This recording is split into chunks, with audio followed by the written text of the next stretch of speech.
Uma caixa é totalmente preenchida por 180 cubos idênticos. Quantos cubos iguais a esses podem ser colocados em uma caixa cujas dimensões internas têm, respectivamente, o dobro das dimensões da caixa anterior? Bem, para resolver esse problema, é fundamental nós identificarmos a relação que há entre as medidas de comprimento de um sólido geométrico e a sua medida de volume. Observando que qualquer fórmula que você conheça que represente o volume de um certo sólido geométrico, por exemplo, o volume de um cubo que é dado pela medida da aresta ao cubo. Observe que o volume ele é sempre dado como um produto de 3 medidas de comprimento. No caso do cubo, é a própria medida da aresta multiplicada aqui 3 vezes, 3 fatores multiplicando-se, gerando o produto que é o volume. Se nós tomarmos o volume de um paralelepípedo, digamos, de dimensões A, B e C, o volume dele é exatamente o produto das 3 dimensões de comprimento: largura, altura e comprimento. Se nós tomarmos o volume, por exemplo, de um cilindro, que é dado por π r² vezes h, observando que π não é uma medida de comprimento, é uma constante. Então, π não é uma medida. Aqui as medidas de comprimento são dadas pelo raio da base e a altura do cilindro. Então, quando fazemos πr2 vezes h, r² é r vezes h. Nós temos aqui as 3 medidas de comprimento, r, r e h.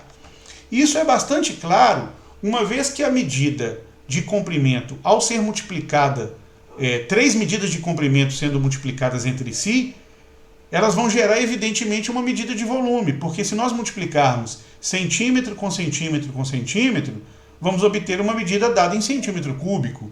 Se nós multiplicarmos metro com metro com metro, vamos obter uma medida dada em metros cúbicos, e assim por diante. Qualquer fórmula que envolva o volume de um certo objeto, certamente será dada pelo produto de 3 medidas de comprimento.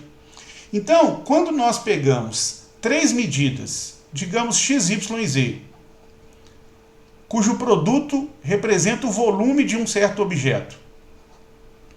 Se nós duplicarmos cada uma dessas medidas, então o x passa a ser 2x, y passa a ser 2y e z passa a ser 2z, observe que o volume do novo objeto, cujas dimensões foram duplicadas em relação ao sólido anterior, esse volume não será duplicado, mas esse volume será multiplicado por 8, porque nós vamos continuar a ter o mesmo x vezes y vezes z,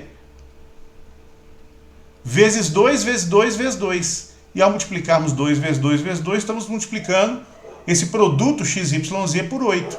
Então o produto fica multiplicado por 8, quando cada uma das medidas de comprimento fica multiplicada por 2. E esse produto vai ser o nosso volume. Então, quando no enunciado a informação que é dada que a caixa tem as suas dimensões internas duplicadas, elas têm respectivamente o dobro das dimensões da caixa anterior, isso significa dizer que o volume da nova caixa é 8 vezes maior do que da caixa anterior.